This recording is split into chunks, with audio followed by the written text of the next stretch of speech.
ఇండియాలోనే #1 varicose veins hospital Avis vascular centre. నమస్తే రమగారు. నమస్తే జయ. రమగారు, సాధారణంగా మనం ఇంట్లో నిత్యం దీపారాధన చేస్తూ ఉంటాం. కొంతమంది ఉదయం చేస్తారు, కొంతమంది సాయంత్రం చేస్తారు, మరి కొంతమంది పొద్దున్న సాయంత్రం 2 పూట్ల కూడా చేస్తూ ఉంటారు కదా. ఇలా చేసేటప్పుడు తలస్నానం అనేది ఎంతవరకు అవసరం? సాధారణంగా దేవుడి దగ్గరికి వెళ్ళేటప్పుడు కానీ, లేకుంటే దేవాలయం దగ్గరికి వెళ్ళేటప్పుడు కానీ ఖచ్చితంగా తలస్నానం చేయాలని అనుకుంటాం మనం. కానీ నిత్య దీపారాధన చేసేవారు ఖచ్చితంగా తలస్నానం అనేది చేయాల్సిందేనా? మీరు అసలు ఎలా ఫాలో అవుతారు? రోజు తలస్నానం చేయవలసిన అవసరం లేదు. రోజు తలస్నానం చేయకూడదు కూడా.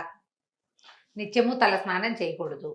నిత్య దీపారాధన అంటే ఇప్పుడు మాలాగా ఇళ్లలో మాకు అది క్యాజువల్ పని, రెగ్యులర్గా చేయవలసిన విధి.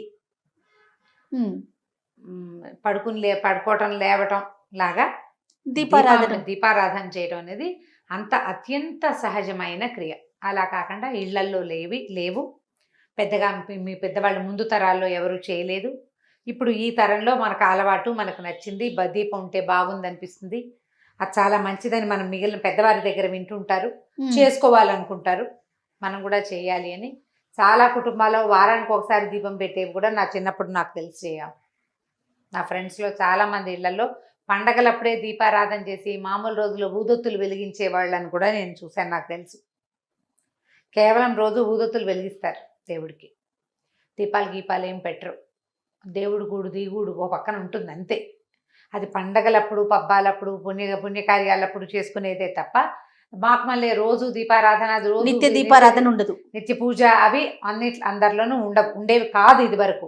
ఇప్పుడు క్రమంగా మనకి సోషల్ మీడియా ప్రభావం వల్ల రోజు దీపారాధన, దేవుడు కూడా అందంగా చక్కగా అలంకరించుకోవటము, పువ్వులు పెట్టడము, రోజు మార్చటము, తర్వాత ఈ రోజున ఇది చదువుకోవాలి, ఆ రోజున అది చదువుకోవాలి అని దైవభక్తి పరాయణత్వం పెరగటము, అవన్నీ ఈ కాలంలో డెవలప్ అయినవి.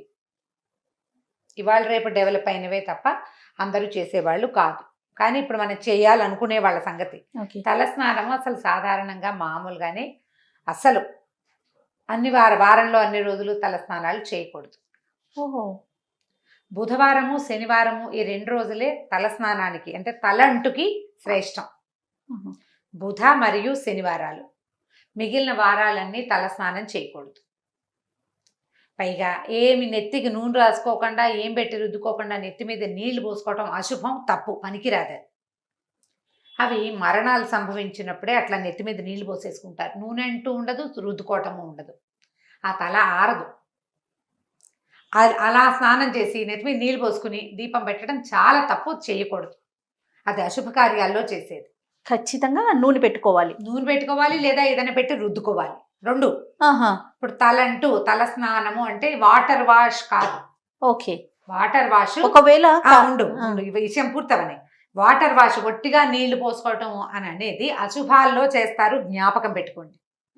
నెత్తి మీద నీళ్లు పోసుకుని రావటం మనకి పనికిరాదు. మనం మన వైపు చెయ్యాలి. తెలుగు రాష్ట్రాల్లో పనికిరాదు. ఏదైనా పెట్టి రుద్దుకోవాలి. కుంకుడుకాయ పెట్టైనా సరే రుద్దుకోవాలి, లేదా షాంపూ చుక్క అయినా వేసుకోవాలి. అది ఎప్పుడు చేస్తారంటే అశుభాల్లో చేస్తారు. 2వది అనారోగ్య సూచకం. అది తలలో జిడ్డు ఉండిపోతుంది, మురికి ఉండిపోతుంది, ఆరదు తల. సాయంత్రం అయ్యేసరికి తల నాదొస్తుంది, అస్సలు పనికిరాదు. తల స్నానం అంటే అంటుకుని స్నానం చేయటం. నూనె రాసుకో, నూనె కాకపోతే ఇంకో హెన్నా పెట్టుకో, ఇంకోటి పెట్టుకో, ఏదో ఒకటి నెత్తికి పెట్టుకుని దాన్ని వదిలించుకునేందుకు ఇంకొకటి పెట్టాలి కదా మనం. అది చేస్తే మీకు జుట్టు ఆరిపోతుంది. ఆరిన జుట్టు ఆరోగ్యానికి మంచిది. తడారిన జుట్టు జబ్బు చేస్తుంది, పనికిరాదు. ఇప్పుడు ఈ తలంటి పోసుకోవడానికి మరి మనకి ఇదివరకు స్కూళ్ళకి వెళ్ళే పిల్లలంతా ఇప్పుడు కూడా ఆదివారాలే సెలవులు ఉంటే ఆదివారం పొద్దున బాగా చక్కగా నూనె రాసి తలంటి పోసుకుంటాం. వీలు కదా. నిజానికి ఆదివారం అనారోగ్యం, పనికిరాదు. మనకి ఇదే వీలు. ఇప్పుడు ఏం చేస్తాం అంటే మిగిలిన వారాల్లో స్నానాలు చేయటానికి ఒక అమెండ్మెంట్స్ ఉంటాయి ప్రతిదానికి. సోమవారం నాడు చేస్తే నూనెలో ఇది వేసుకోండి, మంగళవారం రాయాల్సి వస్తే ఇది వేసుకోండి అని. మంగళవారం మంచిది కాదు, సోమవారం మంచిది కాదు, గురువారం మంచిది కాదు, శుక్ర ఆదివారాలు కూడా మంచివి కాదు. వారంలో 2 ముఖ్యమైన వారాలు, బుధవారము మరియు శనివారము. ఈ 2 రోజుల్లోనూ స్నానం చేస్తే సౌమ్యత వస్తుంది, శరీరానికి కాంతి వస్తుంది, ఆరోగ్యం వస్తుందని శాస్త్రరీత్యా చెప్పబడింది. శనివారం నాడు నువ్వుల నూనె నెత్తికి ఒంటికి అద్దుకుని పిల్లలు కూడా చక్కగా రాసి ఆ నూనెని వదిలిస్తే గ్రహపీడలు కూడా తొలుగుతాయి. శనివార స్నానం ద బెస్ట్ శ్రేష్ఠ స్నానంగా చెప్పబడుతుంది. స్త్రీలకైనా పురుషులకైనా ఎవరికైనా పిల్లలకు కూడాను. అయితే ఇప్పుడు మనం పూజా స్నానం గురించి మెయిన్ మన క్వశ్చన్ అది. ఇప్పుడు నిత్యము పూజ చేసుకునే వాళ్ళకి అసలు తల స్నానం అక్కర్లా. మీరు ఈ వారాల్లో ఏ 2 రోజు చేయదలుచుకున్నారో ఆ రోజు స్నానం చేయటం, రోజు స్నానం చేసి దీపారాధన చేసుకోవచ్చు. ఈ పుణ్య స్త్రీల కంటే ఎవరైతే వివాహితలు ఉంటారో వీళ్ళు ఒక చిటికెడు పసుపు రాసుకుని స్నానం చేస్తే, నేను ముందు రోజు రాత్రి భర్తలతోటి ఉన్నామని, బయటికి వెళ్ళామని, ఎక్కడికో వెళ్ళొచ్చామని, మర్నాడు స్నానం చేయాల్సి వస్తుందని ఆ శంక పడని అవసరం లేదమ్మా. పుణ్యస్త్రీకి పసుపు రాసుకుని స్నానం చాలా మంచిది, తల స్నానంతో సమానం. ఈ నెత్తి మీద నీళ్లు పోసుకునే విధానం ఉంది చూసావా? పూర్వకాలంలో భర్తలు మరణిస్తే జుట్టు తీయించేవాళ్ళు. వాళ్ళు రోజు నెత్తి మీద నీళ్లు పోసుకోవాలి అని. అది కూడా ఏమిటంటే మడిగట్టుకోవటం కోసం, దేవతార్చనకి తలస్నానం చేయకపోతే పనికి రాదని వాళ్ళని చేయమని వాళ్ళు.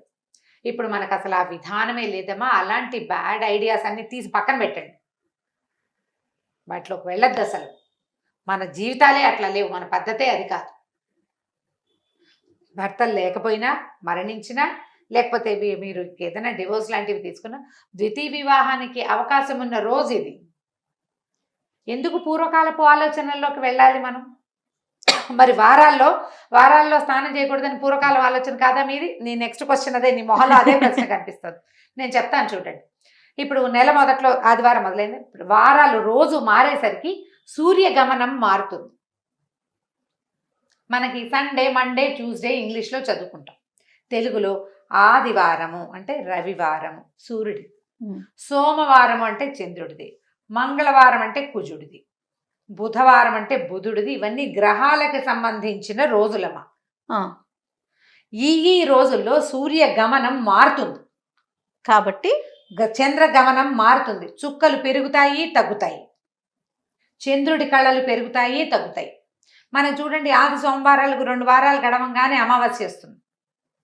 అమావాస్య రాగానే చంద్రుడు ఉండడు, సముద్రంలో అల్లలు పోటెత్తుతాయి. పౌర్ణమి రాగానే చంద్రుడు ఇంతవాడైపోతాడు, మళ్ళీ అల్లలు పెరుగుతాయి. ఇప్పుడు సూర్యచంద్రుల గమనంతో మనకి ప్రకృతి స్పందిస్తోంది, మనకు తెలుసు కదా. అవును, మనం కూడా ప్రకృతిలో భాగాలం కదా, అవునా? అవును. మన శరీరం పాంచభౌతికమైనది, 5 ఎలిమెంట్స్ తోటి నిర్మింపబడింది కదా మానవ శరీరం. నువ్వు ఒప్పుకున్నా ఒప్పుకోపోయినా ఖచ్చితంగా ఒప్పుకోవాల్సిందే కదా. అవన్నీ స్పందిస్తాయి. అందుకని ఈ వారాలకి అనుగుణంగా స్నానాలు చేయండి అని చెప్తారు. అవసరం లేకపోతే హెడ్ బాతులు చేయబోకండి, చేయొద్దు అసలు. ఈ నిత్య పూజకి చేయక్కర్లేదు. అయితే మళ్ళీ ఈ నియమాలు ఉన్నాయి కదా, ఈ వారాల్లో స్నానం చేయకూడదు అని. మరి సోమవారం స్నానం చేయాల్సి వచ్చిందండి, ఆఫీస్లో ఏదో పార్టీ ఉంది, ఏదో ఫంక్షన్ ఉంది, లేకపోతే ఎక్కడికో వెళ్ళాం, స్నానం చేయాలి. దానికి ఏం చేయొచ్చు అంటే, ఆడవాళ్ళు అయితే ఒక చిటికెడు పసుపు రాసుకోవచ్చు. దాంట్లో బుధవారం అయితే విభూది వేసుకోండి, గురువారం అయితే ఇది పాత పద్ధతుల్లో చెప్తారు. అంత దాకా వెళ్ళొద్దు, అవన్నీ పెట్టుకోకండి. పసుపు రాసుకుని తలస్నానం చేయండి. మందార నూనెలు అవి నూనెలు చేసుకుంటాం కదా, నూనె తయారు చేసుకుంటాం. నూనెల్లో కనుక పువ్వులు వేసిన నూనె అయితే కనుక తప్పు లేదంటారు. ఆ నూనె తలకు పెట్టుకొని తలస్నానం చేయొచ్చు. అమెండ్మెంట్స్ ఇవన్నీ చేయకుండా ఉంటే మంచిది. తప్పక చేయాల్సి వస్తే ఈ పని చేయండి, చేయవలసి వస్తే ఈ పని చేయాలి. ప్రధానంగా భోజనం చేసి తల స్నానాలు చేయకూడదు. నెత్తికి నూనె పెట్టుకున్నాక స్నానమే చేయాలి, కానీ మధ్యలో ఆహార భోజనాలు చేయకూడదు, తినకూడదు. పొద్దున్నే నూనె రాసుకుని బ్రేక్ఫాస్ట్ అన్ని చేసి 12ంటికి స్నానం చేసి చేయకూడదు.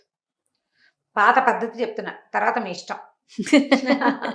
తర్వాత దేవాలయానికి వెళ్ళేటప్పుడు తల స్నానం చేయాలా, అది అడుగుతుంటారు చాలా మంది ఆడవాళ్ళంతా. శుక్రవారం తలంటి పోసుకోవాలనుకుంటారు, లక్ష్మీ పూజ చేసుకోవాలి, తలంటి పోసుకోవాలి. పసుపు రాసుకుని స్నానం చేయండి, తలంటి పోసుకోండి, పనికొస్తుంది. దేవాలయ దర్శనానికి వెళ్ళాలి అంటే మీరు నెలకు ఎప్పుడో ఓసారి వెళ్తే వాళ్ళు పోసుకోండి తలంటి. అది ఏ రోజైనా కూడా దేవాలయానికి వెళ్ళాలన్న ఉద్దేశం ఉంటే. కానీ నా సిద్ధాంతం అయితే, మీ తల మురిగ్గా ఉంది, స్నానం చేసి చాలా రోజులైంది, ఏదైనా రకరకాల పరిస్థితులకు ఎదురయ్యాయి అని మీకు అనుమానం ఉంటే తప్ప, లేకపోతే పసుపు రాసుకుని స్నానం చేసి వెళ్ళచ్చు. పసుపు రాసుకుని ఒక చిటికెడు సూత్రాలు, మంగళసూత్రాలు పసుపు రాసుకోవడం, పాపిట్లో ఒక చిటికెడు అంటించుకోవడం, ఒంటికి శాస్త్రానికి పసుపు రాసుకుని స్నానం చేస్తే పనికొస్తుంది. ఆ పసుపు ఉంచుకోవాలా అలాంటి వాటికని సబ్బేసి తోమేసుకోవచ్చు. పసుపు ఉంచుకోక్కర్లేదు. ఉమ్, కానీ పసుపు రాసుకుని స్నానం చేసి దేవాలయానికి వెళ్ళొచ్చు. ఈ నియమాలు ఏవి ఈ వారాల్లో చేయకూడదు అనేవి క్షేత్రాలకు వెళ్ళినప్పుడు కానీ, ఉమ్, పండగల్లో పర్వదినాల్లో కానీ, పుట్టినరోజులకు కానీ వర్తించవు. మన పుట్టినరోజు ఆదివారం నాడు వచ్చింది, ఆ, పుట్టినరోజుకి తలంటి స్నానం చేసేసేయచ్చు, తప్పలేదు. ఓకే. అప్పుడు మనం ఇప్పుడు పాటించాల్సింది తీర్థానికి వెళ్ళాం, తిరుపతి వెళ్ళాం, ప్రయాణం అంతా దుమ్ము కొట్టుకుని ఉన్నాం ట్రైన్లో, స్నానం చేసి దేవతా దర్శనానికి వెళ్ళాలి స్వామివారికి అనుకుంటాం, అప్పుడు స్నానం చేయొచ్చు. ఉం. పుణ్యక్షేత్రాల్లో స్నానాలు, తలంటి పోసుకోవటాలు దానికి వార నియమం ఉండదు. క్షేత్రాన్ని బట్టి మనం అక్కడికి వెళ్తే అక్కడ మనం క్షేత్రం తాలూకు పవర్లోకి వెళ్ళిపోతాం. సూర్యచంద్రాదులు మన ఏం చేయలేరు. అందుకని ఇది పనికొస్తుంది. ఇలా ఆలోచన పెట్టుకుంటే నిత్యము తల స్నానం చేయవలసిన అవసరం లేదు.